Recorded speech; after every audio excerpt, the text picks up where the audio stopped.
Aquí no vale decir se los dije, porque en nosotros solo hay frustración y mucha cólera. Efectivamente, los diputados nos han visto cara de babosos. Al menos eso es lo que ellos creen.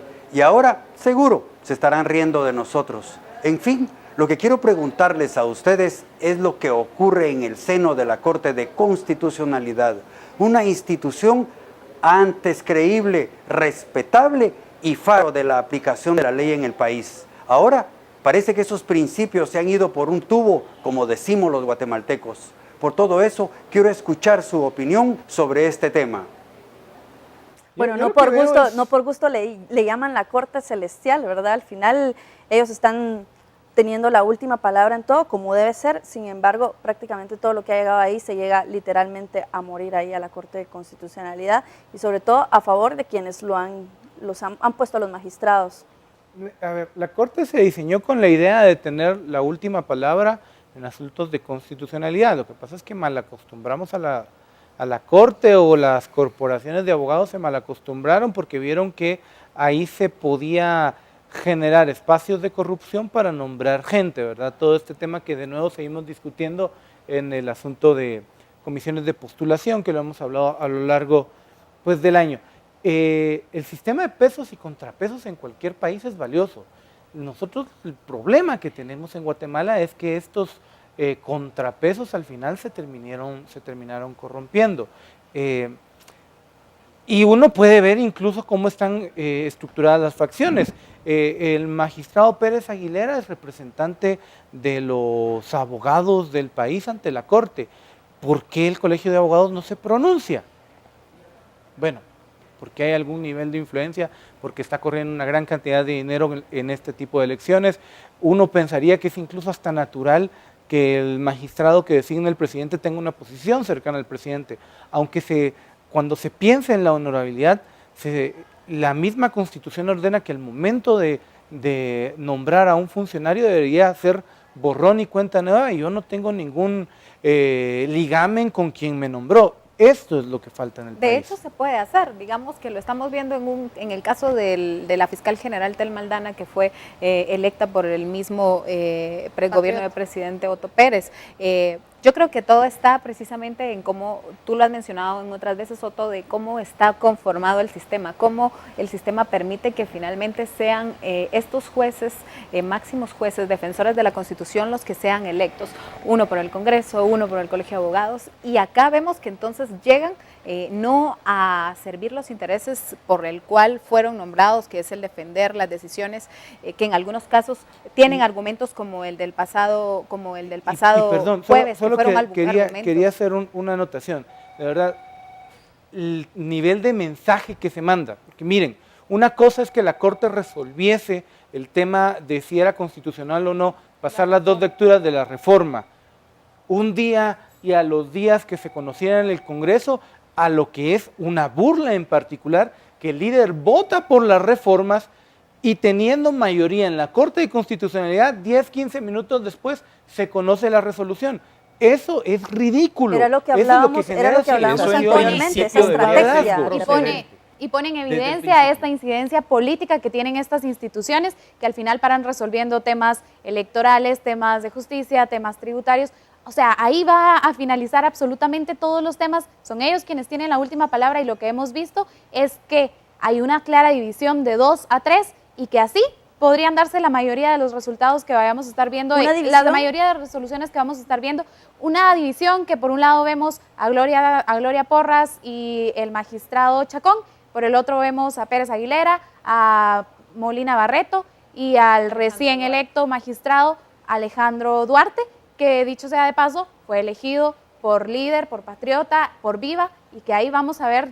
A eso era lo que iba precisamente. A eso era lo que iba precisamente, porque fue justo después de esa elección que se da cuando se va Alejandro Maldonado Aguirre a la vicepresidencia y llega pues este otro Alejandro Duarte a sustituirlo, que todo cambia en la Corte, porque veíamos una presidenta muy empoderada de la Corte de Constitucionalidad, que por cierto tiene un carácter bastante fuerte, y ella llegó a ordenar las agendas y todo, y cómo después de que llega Alejandro Duarte se rompe ese mando que tenía ella y ya hay prácticamente una presidencia de facto dirigida por Roberto Molina Barreto y estos dos magistrados que prácticamente han impuesto la agenda de acá hasta que se terminen las elecciones. Creo que ese fue el objetivo principal del líder del Patriota y de Viva. Yo creo que Otto ha mencionado algo muy importante y es el tema de las comisiones de postulación. O sea, es decir, y bien lo decía Mario de Starac, llevamos 30 años en un sistema hecho a la medida para este cúmulo de personas que intentan cooptar el Estado, no que intentan, que lo tienen cooptado. Entonces, al final de cuentas, yo sigo insistiendo con esa retórica que vive en la boca de los políticos y los diputados, que el Estado de Derecho, que vamos a fortalecer la democracia. O sea, yo realmente no le encuentro mucho sentido y por eso es que critico tanto la Corte de Constitucionalidad, porque de ahí emanan estas decisiones que únicamente satisfacen los intereses de las personas que los pusieron ahí. Y hay que recordar también que en los próximos meses, ya en el 2016, se va a elegir a una nueva corte. Y ahí sí que no queremos pensar mal, pero definitivamente hay que pedirle a los magistrados, actuales magistrados, que predominen primero los intereses del pueblo, más que los intereses de buscar una reelección o no. Yo creo que el problema, yo no tendría problema como ciudadano si esta corte resolviese de manera ideológica incluso. Claro. Miren, la Suprema Corte en los Estados Unidos, por ejemplo, acá duran de por vida los nombramientos y cuando se va un magistrado de la Suprema Corte, quien lo nombra es el presidente de los Estados Unidos. Entonces, si es un presidente demócrata, seguramente va a elegir un juez que piensa muy a lo demócrata. Y entonces, al final, lo que ustedes ven son resoluciones que cuando llega el matrimonio gay, si hay 7 que piensan demócrata, muy probablemente van a votar a favor, y si hay más conservadores, pues van a votar en contra. Yo creo que eso no es el problema aquí. El problema aquí es que, por ejemplo, el magistrado Duarte fue empleado del presidente de la República. Y luego fue asesor de la bancada líder y de la bancada patriota. ¿Cómo va a votar? Pero el problema no es si vota ideológicamente con esos partidos. El problema es que esos partidos ni siquiera tienen ideología. Piensan en esto.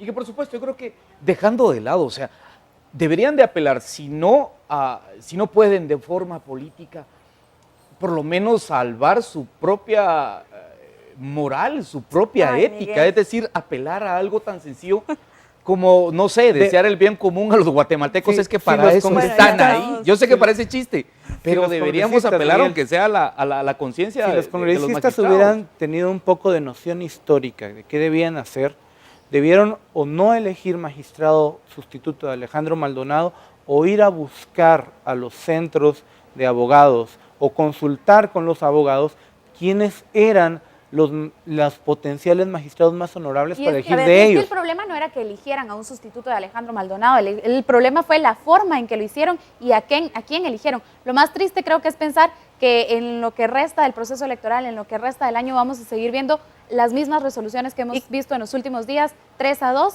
y favoreciendo a este grupo. Las decisiones electorales incluso finalmente van a parar a la Corte de Constitucionalidad. Todo va a parar a la Corte de Constitucionalidad. Acá ya se nos acaba el tiempo ya de este tercer bloque. Al final la reflexión es para usted que nos está viendo en casa, que medite bien su voto y que no deje que estos políticos se empoderen de Guatemala. Cambio tiene que ser ustedes. Pedimos esta emisión de Noticiero Guatevisión y le pedimos que nos acompañen mañana en la emisión dominical. Buenas noches.